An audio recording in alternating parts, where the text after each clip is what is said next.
Night out in the plot with Ag Plus and talking with Chase Brown. Chase, always great to get out to a test plot to see some of the new stuff, new technology coming out. Yeah, we're excited to have everybody out. Focused on a lot of fertilizer updates, touched on some seed, some up and coming hybrids, as well as we're rolling out our drone program. So we have our drone here on site, flying it here in a little bit. You know, some of the technology in these drones is just totally amazing. And it seems like almost every week we come out with something new. So what are you showing off tonight? The new drones that we just got, we've only had them for about 2 weeks.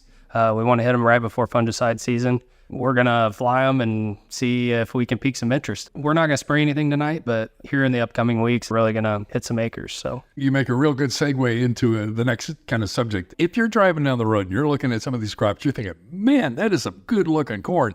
There are some problems out there, and that's for farmers, particularly with budgets pretty tight. You're looking at a crop like this, and you're thinking to yourself, do I need a fungicide? And then you're starting to run the numbers on your calculator. Give us the pitch for fungicides. Yeah, I mean, fungicide-wise, every year is different. I don't want to say that spraying it every year does pay. I mean, we can prove that in our trials. Some years it won't pay, but for the most part, protecting the overall plant health, it really helps. We're in a new age where we have these genetics that really need protected to push them to the next level, and that's where we're falling out with the star spot coming in. I feel like we're beating a dead horse talking about tar spot all the time, but it's a serious problem. I've seen it. I know most of the growers in the area have as well. It can hurt the yield. So what we recommend is just what our best judgment is as far as managing the acre. And I think it's very situational, but I think, with the tar spot pressure we're having this year, that it's definitely something you need to be looking at. Yeah, and that's, I guess, another thing is you get to this point in the year and you're thinking to yourself, yeah, well, all that heat and dryness that we had, and really, I mean, we went through a stretch there where we didn't really have the kind of humidity that we normally have. And so you're thinking, well, I made it past spring, but it seems like tar spot is one of those things that you didn't have it today and tomorrow you walk out and you go, I've got it. Well, it lays in the soil residual. Obviously, those spores can travel through wind, and I had a grower at one point say, well, I'm just going to plow my whole farm and then I won't have issues. And well, what happens when the neighbor doesn't? So yeah, and we started out this year with conditions such that it was like, okay, get ready, here it comes.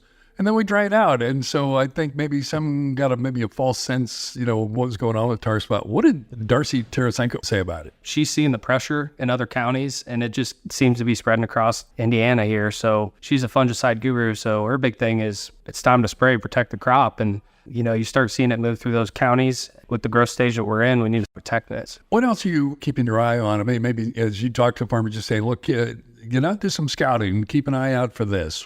Anything else on the agenda this year? Nothing major. I mean, all fungus as a whole right now with how wet it was, and then we dried up, and then we got wet again. And if we get a couple rains here, I think we're going to start seeing some of those signs of maybe needing a fungicide pass. And that's the main thing at this point in the year. Of course, you have an uphill battle with crop prices where they're at, and we completely understand that. So we're just trying to do what's best for the grower at this point. It seems like you get to this point, you put a lot of time, energy, and money into the crop, and it's like, why not really get those extra bushels?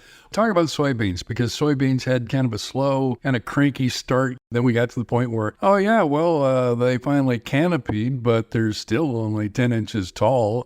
What's your thinking about the soybeans in our area here? Because a lot of them look awfully short. Yeah, the early planted beans, they look pretty good. They look normal. It's when you shift to those late planted beans, and we just got some untimely rains. They got some wet feet, and I think we have potential to manage the crop into a decent yield, but right now they do look tough, and that's when you start looking toward fungicides, looking towards plant health passes. But as a whole, I would say those late planted beans, they really do look rough. We're seeing a lot of water hem pressure, palmer pressure, just due to them being so short. We had multiple cases where we sprayed a residual. The residual ran out with drying up, getting wet, and we're coming back and we're cleaning a lot of beans up right now, and it's a serious issue. So when I talk to a lot of the customers of Ag Plus, one of the things they say to me is, well, I really kind of count on Ag Plus to give me the information that I don't have the time to go out and hustle around and look for. And is that the goal of Ag Plus with these test plots? Yeah, I mean, service is everything. We want to show the growers what we can do as a company, and I have a great staff of salespeople that I'm really fortunate to be a part of their team. And at the end of the day, I want the grower to trust who they're dealing with. So the biggest thing for us is service, and that's kind of what we hang our hat on. Chase Brown, thanks so much for your time. I sure appreciate it. Thank you. Podcasts by Federated Media.